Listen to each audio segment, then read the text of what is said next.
Imagine करो अगर तुम किसी ऐसे प्लेस पर जाओ जहां 3000 ईयर से कोई नहीं गया और जैसे ही तुम उसे ओपन करो एक एक करके लोग मरने लगे। नो एक्सप्लेनेशन, नो क्लू, सिर्फ डेथ। तो क्या यह सिर्फ कोइंसिडेंस होगा या फिर कोई एशियन कर्स? ये स्टोरी शुरू होती है साल 1922 से इजिप्ट, जहां डेजर्ट की रेत के नीचे छुपी हुई थी एक फॉरगॉटन हिस्ट्री। एक किंग जिसका नाम दुनिया भूल चुकी थी। एक आर्कियोलॉजिस्ट सालों से उस किंग को सर्च कर रहा था। 15 इयर्स कंटिन्यूअस हार्ड वर्क, लेकिन रिजल्ट जीरो। उसका स्पॉन्सर उसे क्लियर वार्निंग देता है, ये तुम्हारा लास्ट चांस है। 4 नवंबर 1922 एक वर्कर को जमीन के नीचे एक सीढ़ी मिलता है। उसकी हार्ट बीट तेज हो जाती है, एक्सकेवेशन फास्ट हो जाती है। कुछ आवर्स में एक पूरा स्टेयरकेस सामने आता है। नीचे एक सील डोर जिस पर बना था एक एशियन सिंबल। उस मोमेंट सब समझ जाते हैं ये नॉर्मल नहीं है। 26 नवंबर 1922 डोर में एक छोटा सा होल बनाया जाता है। अंदर से वार्म एयर बाहर आती है, जैसे 3000 ईयर से कुछ क्लोज्ड हो। एक कैंडल अंदर जाती है और जो दिखाई देता है गोल्ड, ट्रेजर, रेयर ऑब्जेक्ट्स और बीच में एक डेड किंग ममी, जो थी किंग टूटनखामुन की। ये दुनिया की सबसे बड़ी डिस्कवरी बन जाती है।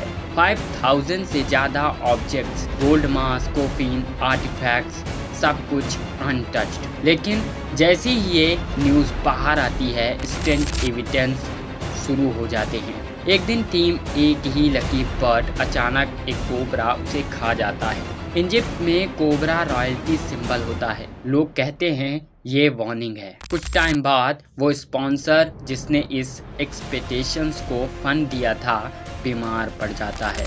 एक छोटा इंसेक्ट बाइट, फिर इन्फेक्शन और फिर हाई फीवर और फिर 5 नवंबर 1923 डेथ। लेकिन असली मिस्ट्री अब शुरू होती है। उसकी डेथ के टाइम पूरा सिटी ब्लैकआउट में चला जाता है। इलेक्ट्रिसिटी गायब हो जाती है। थाउजेंड्स माइल्स अवे एक दूसरे कंट्री में उसका डॉग अचानक स्क्रीम करता है और फिर मर जाता है। अब पूरी दुनिया में एक ही बात, फेरो कर्स, एशियन रिवेंज। अगले कुछ ईयर्स से 20 से ज्यादा लोग जो इस टॉम से जुड़े थे मर जाते हैं। कोई इलनेस से, कोई एक्सीडेंट में, कोई sudden death. Her death fear को और बढ़ा देती है।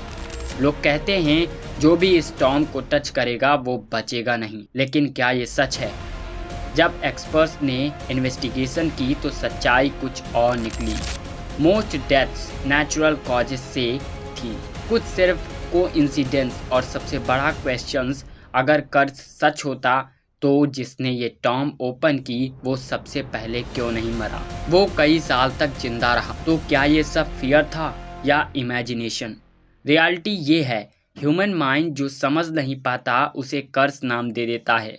लेकिन आज भी ये स्टोरी एक सवाल छोड़ जाती है, क्या ये सब सिर्फ कोइंसिडेंस था या समथिंग हिडन? कुछ डोर शायद कभी ओपन नहीं करने चाहिए। अगर तुम्हें लगता है ये सच में कर्स था या सिर्फ कोइंसिडेंस, कमेंट में जरूर बताओ।